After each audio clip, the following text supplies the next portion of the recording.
बोलो श्री कृष्ण कन्हैया लाल की जय। सतगुरु महाराज की जय। श्री प्राणनाथ प्यारे की जय। महारानी बाईजुराज की जय। तीनों पुरी धाम की जय। समस्त सुंदर साथ की जय। सकना जुदी जुदी क्यामत शक नाही वाहिदत बेशक जुदी जुदी पैदास ए जो कादर की कुदरत ए जो कादर की कुदरत सकना पहचान रसूल की जो कहे तीन सूरत बसरी मलकी और हकी जो जाहिर होशी आखरत जो जाहिर होशी आखरत सकना पहचान रसूल की।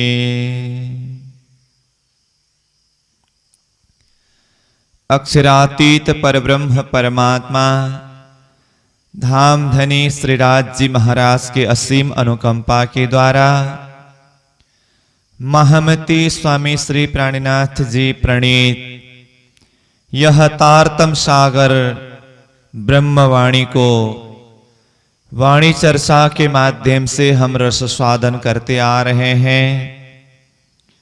खिलवत वाणी का यह 7वें प्रकरण बेशक इलम का प्रकरण, इस प्रकरण के ऊपर हम चिंतन कर रहे हैं। तो कल तक हम इस प्रकरण का 22 नंबर चौपाई तक के कुछ सारांश भाव के ऊपर चिंतन कर रहे थे, जिसमें महामती प्राणनाथ जी ने ये तारतम के प्रकाश के माध्यम से किन किन विषयों के ऊपर आत्मा को बेशकी मिली, इन विषयों के ऊपर चिंतन करा रहे हैं। तो इसी प्रसंग को निरंतर आगे बढ़ाते हुए 23 नंबर चौपाई में प्राणनाथ जी कहते हैं, सकना पहचान रसूल की जो कही तीन सूरत बसरी मलकी और हकी जो जाहिर होशी आखरत। कहते हैं अब मुझे तीन सूरत जो रसूल यानी कि मोहम्मद का तीन सूरत जो है ना, तीन सूरत मतलब तीन स्वरूप, तो इस विषय में भी कोई संदेह नहीं है, कोई शंका नहीं है। तो रसूल मोहम्मद साहेब अथवा यहाँ पर जो रसूल शब्द आया है तो मोहम्मद साहेब के विषय में अथवा मोहम्मद के विषय में, तो सकना पहचान रसूल की, रसूल के विषय में मुझे कोई शंका नहीं है। जो कहीं तीन सूरत, मोहम्मद का तीन सूरत यानी कि तीन स्वरूप के विषय में कहा है। तो वो तीन स्वरूप कौन कौन है? बसरी, मलकी और हकी। तो ये तीन स्वरूप, एक है बसरी, दूसरा है मलकी और तीसरा है हकी। तो कहते हैं अब मुझे इस विषय में भी कोई शंका नहीं है। तो ये तीन स्वरूप कौन कौन है? बसरी यानी कि बसरा, अरब की भूमि में आने वाले रसूल मोहम्मद साहेब, तो इनके विषय में भी मुझे कोई संदेह नहीं है। तो परब्रह्म परमात्मा सर्वप्रथम अपनी लीला को जाहिर करने के लिए ब्रजमंडल में पधारे। 11 वर्ष 52 दिन ब्रजलीला होने के पश्चात वही रास लीला में पधारे, यह दूसरा स्वरूप हुआ। और रास लीला खेल के आए बरा रब श्याम, रास लीला पूरी होने के पश्चात वही श्याम श्री कृष्ण अक्षरातीत धाम धनी के आवेश शक्ति रसूल मोहम्मद साहेब के रूप में अरब की भूमि में पधारे और जिन्होंने कुरान ग्रंथ के माध्यम से परमात्मा का संदेश भविष्यवाणी के रूप में ये धरती में प्रकट किया कि आखिर के समय में इमाम मेहदी रूहल्ला आएंगे, क़यामत का दिन जाहिर होगा। ऐसे ऐसे विषयों में उन्होंने भविष्यवाणी किया। यह राज्य का तीसरा स्वरूप है। फिर चौथे स्वरूप में निजानंदाचार्य सतगुरु श्री देवचंद्र जी महाराज और पांचवें स्वरूप में महामती प्राणीनाथ जी स्वरूप। इस तरह से ये 5 स्वरूप का भी वर्णन होता है। 5 बेर आए धनी मुझ कारण, इस तरह से। परंतु यहाँ मोहम्मद 3 स्वरूप के विषय में ये बसरी, मलकी और हक्की स्वरूप जो है, ये रसूल मोहम्मद साहेब स्वरूप बसरी स्वरूप है, और मलकी यानी कि निजानंदाचार्य सतगुरु श्री देवचंद्र जी महाराज का स्वरूप है, और हक्की महामती प्राणीनाथ जी का स्वरूप है।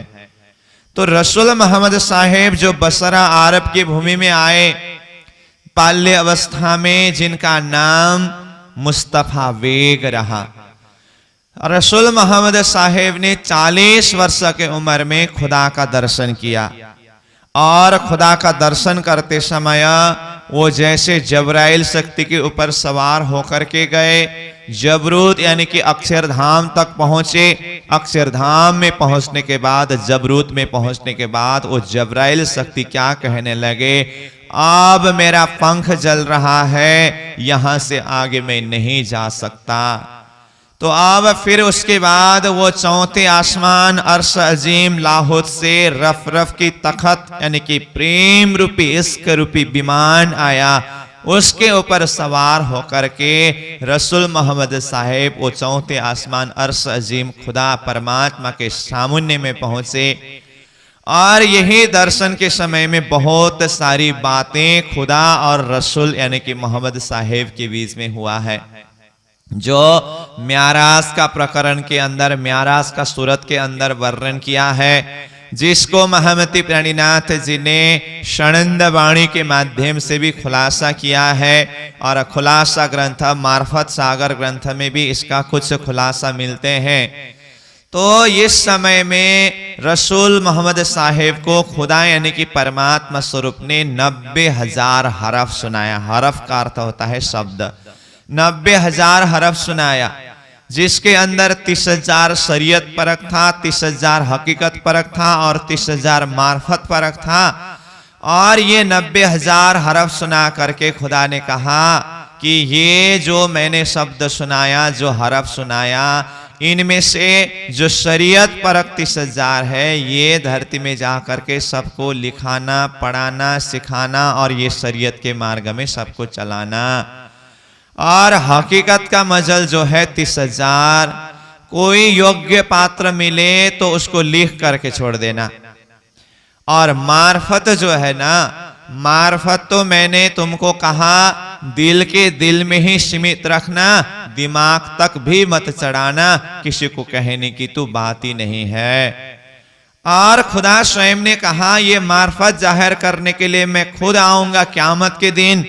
तो इस तरह से ये सारी बातें हुई, और भी बहुत सारी बातें हैं। वैसे उस समय के प्रसंग को प्राणीनाथ जी ने वाणी में भी खुलासा किया है। जब रसूल मोहम्मद साहेब ने खुदा के पास में देखा तो मुर्गा चोंच में खाक लेकर के बैठे हुए अवस्था में देखा। रसूल मोहम्मद साहेब ने पूछा ये क्या है, क्यों ऐसा हो रहा है, ये क्यों चोंच में खाक लेकर के बैठे हैं? तो खुदा ने कहा तुम्हारी उम्मत ने गुनाह किया है। तो ये फिर गुनाह क्या है, ये सारी प्रसंग प्राणीनाथ जी इसको भी खुलासा करते हैं। तो वो मुर्गा चोंच में खाक लेकर के बैठने का अर्थ है श्यामा जी महारानी, और श्यामा जी का अंगना स्वरूप 12,000 आत्माएं, वो मुर्गा रूप है। और चोंच में खाक लेने का अर्थ है दिल दिमाग में असत जड़ दुख रूपी मिथ्या खेल देखने की चाहना को लेकर के बैठना। ये सारी प्रसंग को खुलासा कर देते हैं। और ये सारी बातें होने के बाद जब रसूल मोहम्मद साहेब फिर ध्यान से लौट करके आए, अब उन्होंने 23 साल तक इस ज्ञान का जाहिर किया। 40 वर्ष की उम्र में उनको दर्शन हुआ, और वो पूरा 63 साल तक ये धरती में रहते हैं। तो 23 साल तक इस ज्ञान का जाहिर किया, तो शरीयत का प्रचार किया। हकीकत का मजल उन्होंने अपने जो बेटी और दामाद अली फतिमा को लिख करके छोड़ दिया। और उसी के बीच में वो मार्फत जाहिर करने के लिए खुदा परमात्मा स्वयं आने की बात खुदा ने कहा था, तो उसको संकेत के रूप में, भविष्यवाणी के रूप में क़यामत के दिन खुदा स्वयं इमाम के रूप में आएंगे, काजी बन करके आएंगे और ये मार्फत को जाहिर करके सबको अखंड विस्ता का द्वार खोल देंगे। ऐसे ऐसे बहुत सारे शब्द रसूल मोहम्मद साहब ने अपने समय में कहा।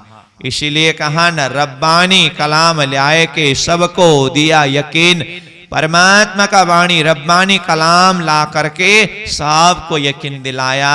तो ये रसूल मोहम्मद साहेब बसरी स्वरूप है, ये मोहम्मद का 3 स्वरूप में से एक स्वरूप है। इस विषय में भी अब मुझे कोई संदेह नहीं है। फिर दूसरा स्वरूप है मलकी। मलकी यानी कि तारतम रूपी माल, तारतम रूपी खजाना, तारतम रूपी कुंजी, चाबी लेकर के आने वाले निजानंदाचार्य सतगुरु श्री देवचंद्र जी महाराज, जो शास्त्र के हिसाब से जागृत बुद्धि का स्वरूप है और कुरान के हिसाब से रूह अल्लाह का स्वरूप है। तो ये रूह अल्लाह स्वरूप जो श्यामा स्वरूपा जागृत बुद्धि की शक्ति को लेकर के सदगुरु महाराज के स्वरूप में पधारे और उन्होंने तारतम रूपी खजाना को ये धरती के बीच में प्रकट किया, जो तारतम रूपी कुंजी के माध्यम से आज तक संसार के जितने भी सतधर्म ग्रंथों के अंदर छुपी हुई रहस्यमय बातें, जिसका अर्थ स्पष्ट नहीं हुआ था, उसका अर्थ स्पष्ट करने का ये कुंजी, चाबी, तारतम ज्ञान को प्रकट किया। तो निजानंदाचार्य सतगुरु श्री देवचंद्र जी महाराज ये दूसरे स्वरूप है। फिर तीसरे स्वरूप है हक्की स्वरूप यानी कि महामती प्राणीनाथ जी। तो प्राणीनाथ जी कुरान के हिसाब से देखें तो हक्की स्वरूप यानी कि इमाम का स्वरूप है, और धर्म शास्त्र के हिसाब से देखें वो कल के अवतार का स्वरूप है, जो स्वयं इंद्रावती सखी है, जिनके अंदर राज्य के आवेश शक्ति है। ऐसे राज्य के आवेश के पूर्ण शक्ति जिस स्वरूप में होकर के लीला जाहिर की, जो हक्की स्वरूप है। तो महमती प्राणीनाथ जी स्वरूप के द्वारा हक्की स्वरूप में होकर के रसूल मोहम्मद साहेब ने संकेत के रूप में कुरान में लिखी हुई उस अर्श अजीम परम धाम की बातें, और जो मलकी स्वरूप सदगुरु महाराज ने तारतम ज्ञान रूपी, तारतम रूपी कुंजी जो लाए थे, ये दोनों के आधार पर रसूल मोहम्मद साहेब ने दी हुई साक्षी और सदगुरु महाराज के जिस कुंजी, जिस चाबी, जिस तारतम की दी हुई साक्षी, ये दोनों का मिलन करा करके इसी का विस्तार करके हक्की स्वरूप में होकर के महमती प्राणीनाथ जी ने सारी बातों को जाहिर किया। तो वो हक्की स्वरूप महमती प्राणीनाथ जी स्वरूप है। इस तरह से बसरी, मलकी और हक्की यानी कि रसूल मोहम्मद साहेब, सदगुरु महाराज और प्राणीनाथ जी, ये मोहम्मद का 3 स्वरूप है। इसलिए हमें मोहम्मद कहने से सिर्फ इतना ही समझना नहीं है कि अरब की भूमि में जो आए हुए मुस्तफा बेग ही मोहम्मद है, इतना ही नहीं, वो भी मोहम्मद स्वरूप का एक स्वरूप है। परंतु मोहम्मद शब्द का अर्थ तो वाणी के अंदर तो श्यामा जी को मोहम्मद स्वरूप कहा है, और राज्य महाराज को भी मोहम्मद शब्द के द्वारा कभी कभी प्रसंग में आता है, और आखिरी मोहम्मद करके महमती प्राणीनाथ जी के लिए कहा है। तो प्रसंग को देखते हुए किस स्वरूप के लिए, किस अर्थ में ये शब्द को प्रयोग किया है, ये तो देखना होता है ना। जैसे कृष्ण शब्द तो एक ही है ना, परंतु लीला भेद के हिसाब से श्री कृष्ण जी की त्रिधा लीला के विषय में वर्णन किया है। तो कहा न कृष्ण कृष्ण सब कोई कहे, पर भेद न जाने कोय, नाम एक विध है सही, पर लीला 3 विध होए। एक भेद बैकुंठ का, दूजा है गौलोक, तीजा धाम अखंड का, कहे पुराण विवेक। इस तरह से कृष्ण नाम तो एक ही है, परंतु लीला भेद के हिसाब से, शक्ति भेद के हिसाब से, उनका स्थान के हिसाब से अलग अलग 3 श्री कृष्ण जी के विषय में वर्णन किया है।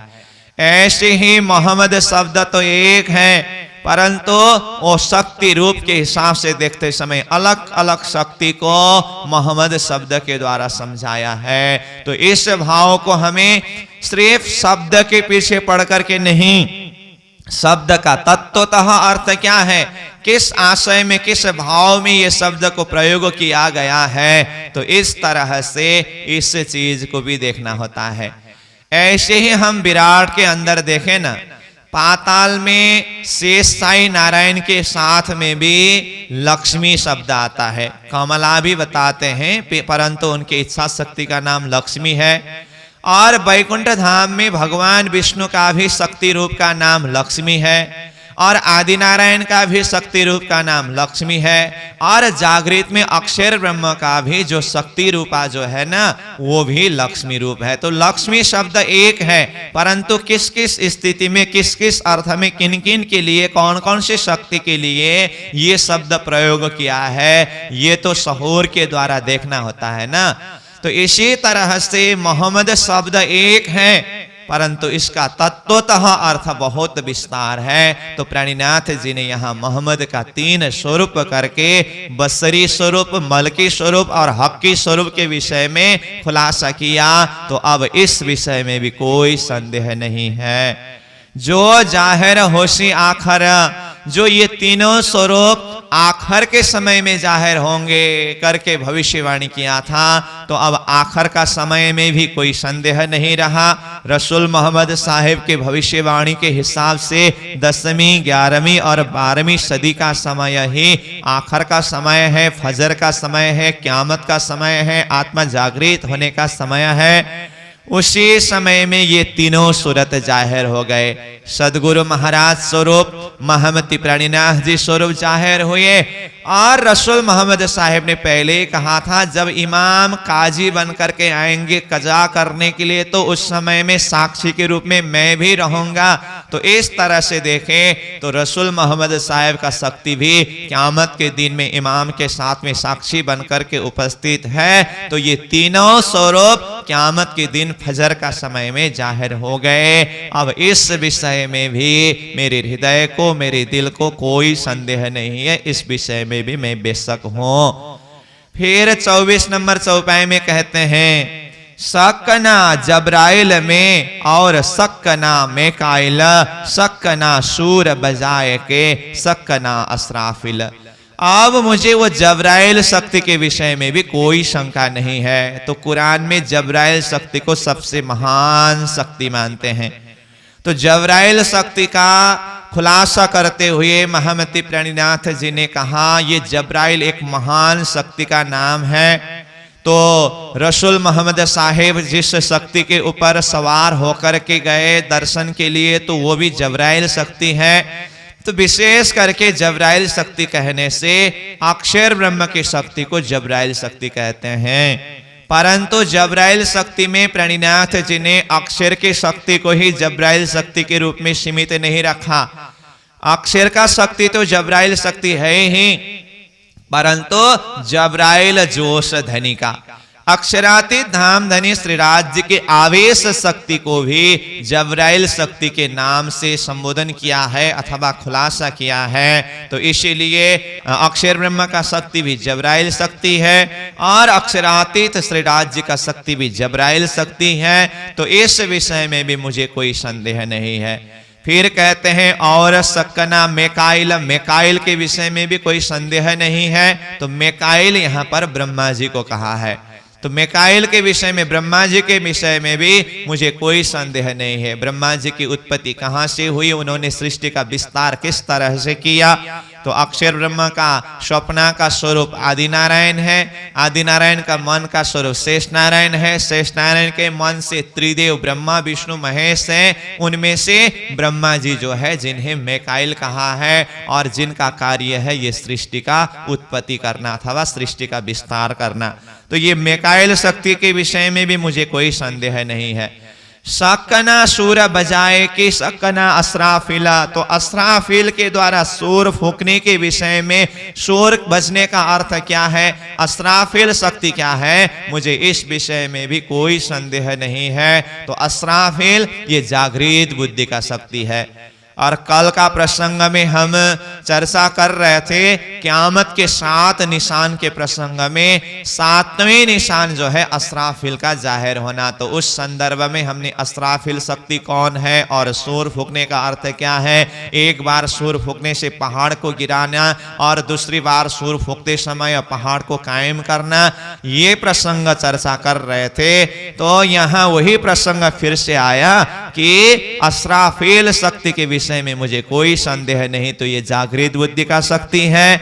और सक्कना सूर बजाए कि सूर फूकने के विषय में भी मुझे कोई संदेह नहीं, मतलब एक बार निज नाम 16 अक्षर रूपी सूर जागृत बुद्धि शक्ति रूपी अस्राफिल ने फूका तो ये नारायणी सृष्टि रूपी पहाड़ को गिरा दिया।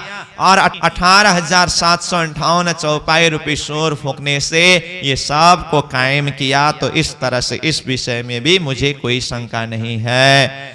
शाकना अरवाहे अरसकी, अरवाहे अरसकी मतलब परमधाम की ब्रह्म आत्माएं जो है ना, उन ब्रह्म आत्माओं के विषय में भी मुझे अब कोई संदेह नहीं है। इनका मूल मुकाम परमधाम है। ये संसार जगनाटक देखने की इच्छा इन आत्माओं ने की, इसीलिए ये राज्य के हुक्म के द्वारा सृष्टि की उत्पत्ति हुई। और ये आत्मा अभी सुरता रूप में यहाँ संसार में आकर के खेल जगनाटक देख रहे हैं। और ये खेल खत्म होने के बाद ये अपना मूल वतन परमधाम में लौट करके जाएगी। तो ये सारी परमधाम की आत्माओं की वृत्तांत है। तो मुझे इस विषय में भी कोई संदेह नहीं है। जो 3 बेर उतरे, जो परमधाम की ब्रह्म आत्माएं ये संसार में 3 बेर उतरी, यानी कि 3 ब्रह्मांड में, अलग अलग ब्रह्मांड में 3 ब्रह्मांड में खेल देखने के लिए ये ब्रह्मात्माएं उतरी है। तो ये 3 ब्रह्मांड, जिसको 3 इंड भी कहा है, 3 तकरार भी कहा है, तो ये 3 इंड अथवा 3 ब्रह्मांड तथा ये ब्रह्मात्माएं 3 ब्रह्मांड में खेल देखने के लिए उतरे। तो ये कौन कौन है, एक है ब्रज, दूसरा है रास और तीसरा है जागनी का ब्रह्मांड। तो कुरान के हिसाब से देखे तो ब्रज को हुत तूफान कहा, रास को नोह तूफान कहा, ये जागनी के ब्रह्मांड को फजर का दिन कहा। इस तरह से शब्द आता है, 3 तकरार करके कहा। तो ये 3 ब्रह्मांड में ब्रह्मात्माएं किस तरह से उतरे और कहां कहां किस तरह से लीला की कैसी कैसी स्थिति आत्माओं में हुई, इस विषय में भी मुझे कोई संदेह नहीं है। लैल में आए जिन वास्ते, लैल यानी कि ये रात्रि, लैलतुल कद्र करके कहा है ये सृष्टि को कुरान में। तो ये लैलतुल कद्र का अर्थ है महिमावान रात्रि। तो देखिए कैसे विचित्र की शब्द है, एक तो कहा महिमावान और दूसरी कहा रात्रि। तो रात्रि तो अंधकार का रूप है, अज्ञानता का रूप है ना, परंतु वो रात्रि को महिमावान रात्रि करके कहा। जैसे रास रात्रि को भी हम देखें तो वो रात्रि का समय है, परंतु आत्माओं ने वो ब्रह्मानंद रस का जो अनुभव किया, तो ये महिमावान रात्रि उसको भी हम समझ सकते हैं। परंतु महामती प्राणीनाथ जी ने ये सारी सृष्टि को ही लैलतुल कद्र यानी कि महिमावान रात्रि के रूप में खुलासा करते हुए कहा, ये सृष्टि वैसे रात्रि का रूप है, परंतु ये सृष्टि की महिमा है। तो रात्रि का रूप कैसे है ये सृष्टि का, मोह, अज्ञान, भरमना, कर्म, काल और शून्य, ये नाम सारे नींद के निराकार निर्गुण ऐसे अज्ञानमय भ्रममय नींद के अंदर उत्पत्ति होने से ये सृष्टि का रूप है रात्रि। परंतु यही रात्रि के अंदर परमधाम की ब्रह्मात्माएं 3 ब्रह्मांड में आकर के खेल देख करके परमधाम की जो श्री राज्य की पातशाही और वाहिदत का इश्क समझने के लिए यही एक संसार, यही एक सृष्टि ही माध्यम है। तो परमधाम से श्री राज्य महाराज ने हम आत्माओं को यह ज्ञानमय संसार में क्यों भेजा, हम बार बार जिस चौपाई के विषय में चिंतन करते हैं ना, एक पातशाही अरस की दुजा वाहिदत के सक्का शो दिखलाने रूहों को पहले दिल में लिया हक्का। श्री राज जी महाराज ने अपनी पातशाही और वाहिदत का इसक को समझाने के लिए ये खेल को दिखाया है। तो ये खेल के माध्यम से हमें परम धाम का प्रेम और श्री राज जी की पातशाही को समझना होगा। तो इसीलिए ये संसार ही महिमावान हुआ और अज्ञान जन्य होने से रात्रि का रूप हुआ। इस तरह से ये महिमावान रात्रि लैलतुल कद्र का भी अर्थ स्पष्ट किया। तो कहते हैं लैल में आए जिन वास्ते हम आत्माएं ये अज्ञान रूपी संसार के बीच में क्यों आए, तो इस विषय में भी अब कोई संदेह नहीं है, कछु शक ना रही। ये इस विषय में कोई शंका नहीं है कि हम परम धाम की ब्रह्मात्माएं खेल देखने के लिए आए। तो ब्रजमंडल में आए तो ब्रजमंडल में घोर नीत की अवस्था में हमें कुछ शुद्धि नहीं रहा, फिर भी अंकुर के बल पर श्री कृष्ण जी के प्रति हम समर्पित थे, प्रेम था। 11 वर्ष की संयोग लीला, 52 दिन की वियोग लीला देखने के पश्चात जब 52 दिन की संध्या के समय में बंसी बजी, वो 52 दिन की विरह में तड़पती हुई अवस्था में हमें ये संसार कुछ नजर में नहीं आया। तो हमने ये संसार को छोड़ करके तामसियां चली, राजसियां चली, स्वातसियां शरीर छोड़ के मिली। इस तरह से हम वो रसरास में योग माया के ब्रह्मांड के अंदर प्रवेश हो गए। योग माया का ब्रह्मांड में रसरास लीला के माध्यम से हमने बहुत आनंद का अनुभव किया और वेश में श्री कृष्ण जी अंतर्धान होते समय विरह का भी अनुभव हुआ। इस तरह से विरह और विलास दोनों का अनुभव करने के पश्चात फिर हम आत्माएं परम धाम में तंद्र अवस्था में जागृत हुए। परंतु तामसी सखियों के दिल में खेल देखने की इच्छा पूरी न होने के कारण फिर धनी ने ये तीसरे ब्रह्मांड जागने के ब्रह्मांड का खड़ा करके हम आत्माओं को ये तीसरे ब्रह्मांड में भेजा। ब्रजमंडल में स्वातसी सखियों के हृदय के अंदर विरह का खेल देखने की इच्छा पूरी हुई। रास मंडल में राजसी सखियों के हृदय में ये विरह का अनुभव करने की इच्छा पूरी हुई। परंतु तामसी सखियों को ब्रज और रास दोनों ब्रह्मांड में इच्छा पूरी न होने के कारण यह तीसरे ब्रह्मांड जागने के ब्रह्मांड में आना पड़ा। तो तामसी सखियों की इच्छा के कारण हम सारी 12,000 आत्माएं भी ये जागने के ब्रह्मांड तीसरे ब्रह्मांड में आए। तो इस तरह से किस लिए खेल बना है, हम 3 ब्रह्मांड में आकर के कैसे कैसे लीला अनुभव की, कछु शक न रही। ये इस विषय में भी अब कोई संदेह नहीं रहा। शक न आए खेल देखने, हम आत्माएं खेल देखने के लिए आए हैं, इस विषय में भी कोई शंका नहीं है। ये जो रूहें आइयां बिछड़ परम धाम से बिछुड़ करके श्री राज्य के चरण से बिछुड़ करके हम आत्माएं यानी कि परम धाम की ब्रह्म आत्माएं खेल देखने के लिए आए हैं, इस विषय में कोई शंका नहीं है। कारा मेला नाशुत में बेशक ले नसीहत आए अरस चढ़। अब परम धाम से हम खेल देखने के लिए संसार में तो आए, परंतु धाम धनी श्री राज जी महाराज स्वयं फिर यहाँ नाश्रुत यानी कि ये मृत्युलोक संसार जहाँ हम खेल देखने के लिए आए थे, यहाँ आकर के तारतम ज्ञान के माध्यम से आत्माओं को जगा करके यहाँ पर ही आत्माओं का एक मेला तैयार किया अथवा आत्माओं को एकत्रित करके एक मेला बनाया। परम धाम की मूल मिलावा के बैठक में भी हम आत्माएं एकत्रित थे। यहाँ संसार में आकर के अज्ञानमय अवस्था में हम अलग अलग हो गए थे। धाम धनी ने तारतम ज्ञान के माध्यम से हमें जागृत करा करके यहाँ पर एकत्रित कराया। जैसे देखिए तो पद्मावतीपुरी धाम में महामती प्रणिनाथ जी जब पहुंचे तो साथ में 5,000 जने सुंदर साथ तो एकत्रित थे, और भी कई जगह में सुंदर साथ की जागनी हुई। तो ये मेला नासुत के बीच में ही हुआ। ले नसीहता आए अरस चढ़ा। अब धाम धनी के इस ज्ञान के प्रकाश के द्वारा आत्मा जागृत होकर के फिर आत्मा परम धाम में पहुंचेंगे। तो इस तरह से धाम धनी ने हमें किस तरह से खेल दिखाया। यहाँ खेल के बीच में किस तरह से एक जागनी रास का मेला रचा गया। फिर धामधनी के इस ज्ञान के प्रकाश से हम अपनी सुरता को परमधाम मूल मिलाव में केंद्रित करके अपने घर में किस तरह से लौट करके जाएंगे, इस विषय में अब जरा सा भी कोई संदेह नहीं है।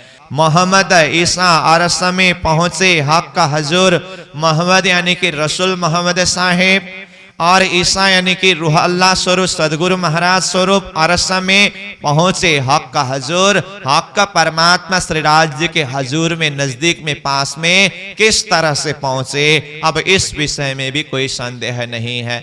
रसूल मोहम्मद साहिब का दर्शन का प्रसंग हमने चर्चा किया, और सदगुरु महाराज जिन्हें यहाँ पर ईसा कहा है, रूह अल्लाह स्वरूप है, उन्होंने भी अपने जीवन के 40 वर्ष के उम्र तक निरंतर साधना करने के पश्चात प्रियतम धाम धनी श्री राज्य महाराज ने उनको साक्षात दर्शन दिया। तो 3 बार तक उनको दर्शन दिया, और तीसरे दर्शन के समय में तारतम बीज मंत्र प्रदान करके दिव्य दृष्टि ऐसे खोल दिया जिसके माध्यम से उनकी सुरता हद पार बेहद बेहद पार अक्षर अक्षर पार वतन जागे इन घर, वो परम धाम में पहुंच करके 25 पक्ष परम धाम का दर्शन, रंग महल का दर्शन, मूल मिलावा का दर्शन, सुंदरबाई सखी के अपनी परात्मा स्वरूप का दर्शन, साथ में 12,000 आत्माओं की परात्मा स्वरूप का दर्शन, मध्य सिंहासन में जुगल स्वरूप धामधनी श्री राज्य श्यामा जी का स्वरूप श्रृंगार का दर्शन, ये सारा दर्शन सदगुरु महाराज स्वरूप को भी हुआ। तो किस तरह से वो अरस अजीम परम धाम में पहुंचे, हक के हजूर में पहुंचे, इस विषय में भी कोई संदेह नहीं है। कारा अर्जा सबा मेराज में, मेराज यानी कि दर्शन के समय में रसूल मोहम्मद साहिब ने खुदा को किस तरह से अर्जी किया, और सदगुरु महाराज ने किस तरह से परमात्मा श्री राज्य को अर्जी किया। बेशक करी मजकूरा, बेशक रूप में जो मजकूर बातचीत हुई, संवाद हुई, इस विषय में भी मुझे कोई संदेह नहीं है। तारतम ने अथवा ये बेशक इलम ने इस विषय में भी पूरी तरह से खुलासा किया।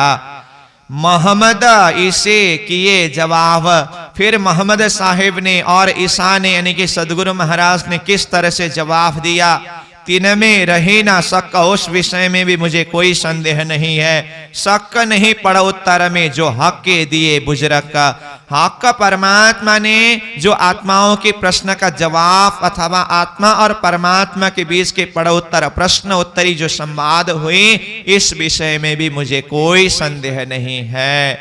बीचा सब म्याराज के जेती भई मजकुरा, म्याराज यानी कि दर्शन के समय में रसूल मोहम्मद साहिब और खुदा का दर्शन के समय में जितनी भी मजकूर यानी कि बातचीत हुई, उस विषय में भी मुझे कोई संदेह नहीं है। सतगुरु महाराज और धामधनी स्वरूप प्रियतम श्री राज्य महाराज के दर्शन के बीच में भी जो कुछ भी बातें हुई, इस विषय में भी मुझे कोई संदेह नहीं है। तो जेती भाई मजकूर जितनी भी बातचीत हुई, ये भी सब बेशक हुआ, ये शक जरा ना रही, इस विषय में भी मुझे जरा सा भी शंका नहीं है। जो खिलवत तजल्ला नूर, जो खिलवत वो एकांत बैठक, मूल मिलावा का बैठक, तजल्ला नूर यानी कि नूर तजल्ला अक्षरातीत परम धाम की वो खिलवत खाना मूल मिलावा के बैठक के विषय में भी अब मुझे कोई संदेह नहीं है। छिपी बातें बीच अरस की, परम धाम के अंदर की वह छुपी हुई गुह्य बात जो आज तक खेल के बीच में जाहिर नहीं हुआ था। तो प्राणीनाथ जी कहते हैं ना, अब यह गुज्य करूं प्रकाश ब्रह्मानंद ब्रह्म सृष्टि विलास। खिलवत में भी आगे जो प्रकरण में आया हम चर्चा करके आए कि गैब बात खिलवत की, वो छुपी हुई बातें, रहस्यमय बातें। तो ये जो छुपी हुई बात भी यहाँ कहते हैं छिपी बात विचार सके कोई रही न माहे सका। अब उस विषय में भी मुझे कोई शंका नहीं है। वो छुपी हुई बातें भी सब तारतम के द्वारा, ए बेशक इलम के द्वारा मेरे हृदय के अंदर बेशक हुआ है। पाई ऐसी बेशकी जो लई दिल की बातें हक्का, तो हक परमात्मा के दिल की बात भी मैंने सब जान लिया तारतम के प्रकाश के द्वारा। इस विषय में भी मुझे कोई संदेह नहीं रहा। इसलिए तारतम के प्रकाश के, तारतम के बल की महिमा को गाते हुए कहा ना, तारतम को बल कोई न जाने, एक जाने मूल स्वरूप की चित्त की बातें। तारतम में कई रूप करके ये तारतम का प्रकाश मूल स्वरूप की चित्त की हृदय की बात को भी प्रकाशित करने वाले हैं। तो यहाँ कहते हैं अब मुझे धाम धनी प्रियतम श्रीराज जी के हक के दिल के अंदर की बातों में भी कोई संदेह नहीं है। जो लई दिल की बात हक आगो बेशक बड़े अरस के नूर रोशन जोए किनारा, दो तरफ जरी जोए के नूर रोशन अति झलकार। अब प्रणिनाथ जी वो परमधाम के अंदर प्रवेश करते हैं। 25 पक्ष परमधाम की कुछ निशानी का यहाँ पर वर्णन करते हैं, खुलासा करते हैं। ऐसी बात नहीं कि यहाँ पर जिन जिन निशानियों का वर्णन आया है उतने ही विषय में बेशक हुआ, ऐसी बात नहीं। समग्र में 25 पक्ष परमधाम के विषय में ही कोई संदेह नहीं है। उसका कुछ निशानी यहाँ पर वर्णन करते हैं कि आगो बेशक बड़े अरस के, बड़े अरस यानी कि वो परमधाम रंग महल जिसके आगे नूर रोशन जोए किनारा, नूरमय प्रकाशमय जमुना जी का किनार है। परमधाम की पूर्व दिशा में जो 7 घाट है, 7 घाट से भी पूर्व दिशा में जमुना जी है ना, जिस जमुना में हम रोजाना झिलना लीला करने के लिए प्रियतम धाम धनी श्रीराज जी महाराज के साथ में जाया करते थे। मारा बालाजी चलो जमुना जल झीलिए, पाट घाट की देहुरी में जहां रामत कीजिए राज। इस तरह से तो वो जो जमुना जी है उस जमुना जी के विषय में मुझे कोई संदेह नहीं है। दोनों तरफ जरी जोए के, जमुना जी के दोनों तरफ जो किनार में ऐसे जो रत्न खंचित जो जड़े हुए शोभा है, वृक्षों की शोभा, बालू जो पाल में, ये सारी शोभा शोभायमान है। नूर रोशन अति झलकार। वो यहाँ के एक एक कण कण से, चाहे जमीन के बालू का कण हो, चाहे वृक्षों की पेड़ पौधों की एक एक पत्ते पत्ते नस नस से हो, कहीं से भी अनंत रोशन प्रकाश झलक रहा है। शक नहीं जल उज्जले, वो जमुना जी के ऐसे उज्जल पवित्र जल, उस विषय में भी मुझे कोई संदेह नहीं है। मीठा जो मिश्री, वो जमुना जी के जल ऐसी मिश्री की जैसी मिठास है, दूध के जैसे उज्जल है, इस विषय में भी मुझे कोई संदेह नहीं है। शक ना गिरदवाए बाग के कई मोहला जवेर जरी, तो पूरा रंग महल के चारों तरफ घेर करके गिरदवाए में जितने भी बाग बगीचे आए हैं उस विषय में भी मुझे कोई संदेह नहीं है। कई मोहल जवेर जरी, कई जबरातों की महल आया है, इस विषय में भी मुझे कोई संदेह नहीं है। तो देखिए 25 पक्ष परमधाम का मध्य में रंग महल है और रंग महल को चारों तरफ से घेर करके 7 परिक्रमा आया है। जो वनों की शोभा है, महलों की शोभा है, ये सारी शोभा परमधाम का वर्णन के अंदर आता है। तो उस विषय में भी यहाँ कहते हैं बाग हो या महल हो, मंदिर हो, परमधाम की जो गिरदवाए में विद्यमान है, इस विषय में मुझे कोई संदेह नहीं है।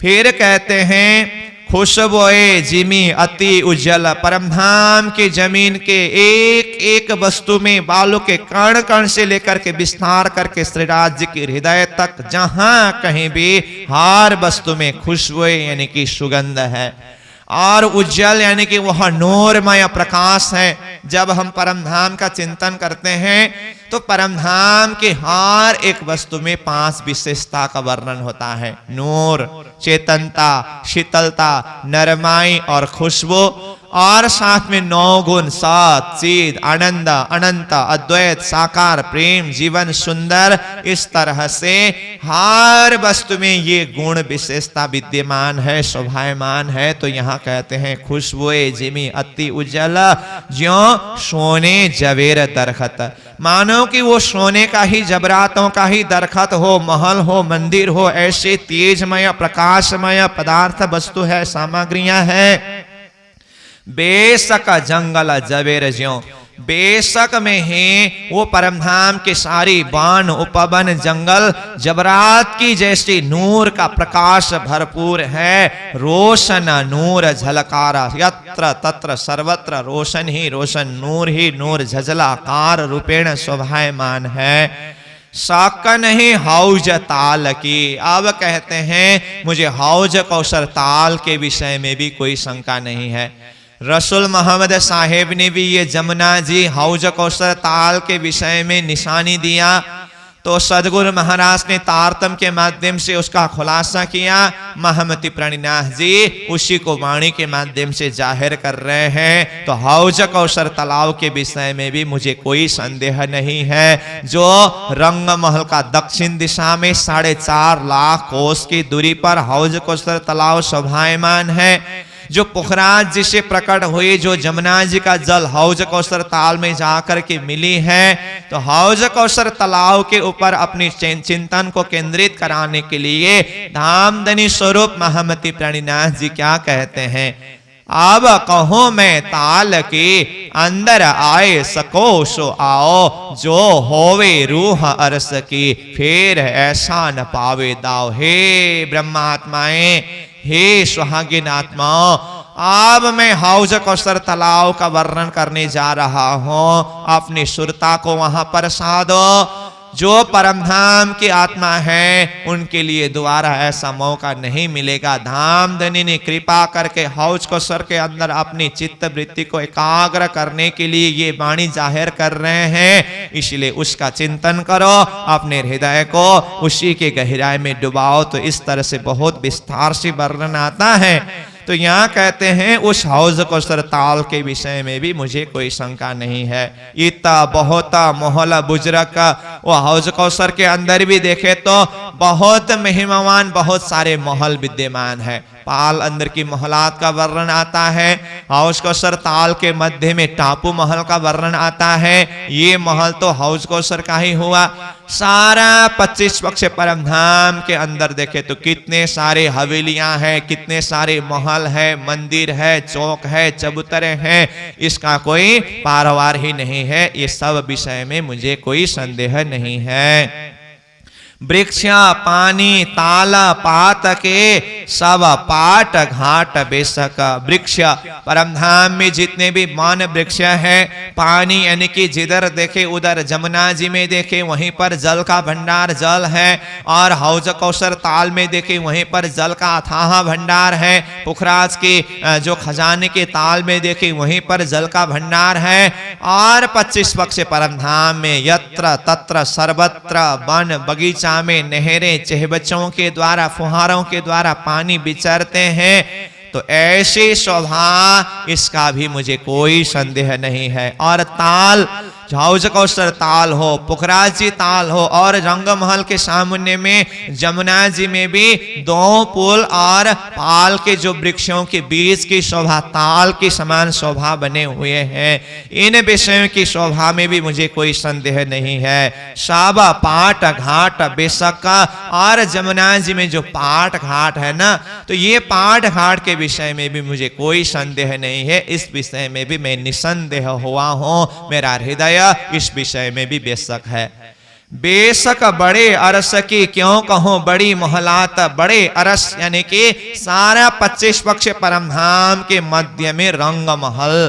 तो ये रंग महल की शोभा को किस तरह से वर्णन करें। जमीन से भौम भर ऊंचा चबूतरा के ऊपर 9 भौम 10वीं आकाश युक्त रंग महल शोभायमान है। जो बड़े अरस रंग महल के विषय में भी मुझे कोई संदेह नहीं है। क्यों कहूं बड़ी मोहलात, इन बड़ी मोहलातों के विषय में मैं किस तरह से वर्णन करूं।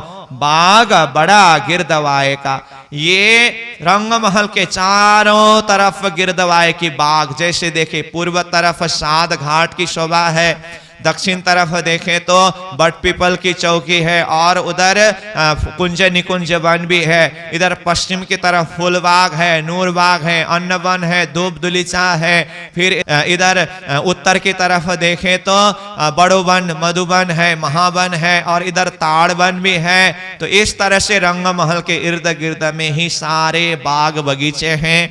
फिर जैसे जैसे बाहर निकलते जाएंगे जवेरों की नहर में भी उन वनों की शोभा है। माणिक पहाड़ की हद में, वन की नहर में, छोटी रांग बड़ी रांग में सर्वत्र वनों की शोभा, बागों की शोभा है। तो इसको कहां तक वर्णन करें, इन जुआ कहा न जाए। इस जुआन से उन बाग बगीचों की, महल मंदिरों की शोभा को शब्द में ला करके वर्णन नहीं किया जा सकता है। एत सक मोहे जरा नहीं, बना गलियों पशु खेलत। और मुझे इस विषय में भी जरा सा भी शंका नहीं है।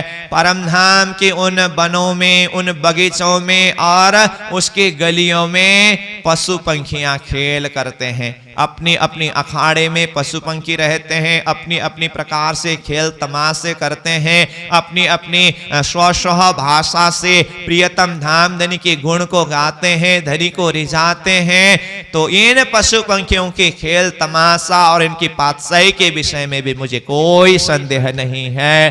गिरदवाए गुंजे अरस के, रंग महल के इर्द गिर्द के वनों में रहने वाले ये पशु पंखी गुंजे यानी कि सब अपनी अपने प्रकार से धनी के गुण को गा करके वो परम धाम को ही गुंजयमान कर रहा है।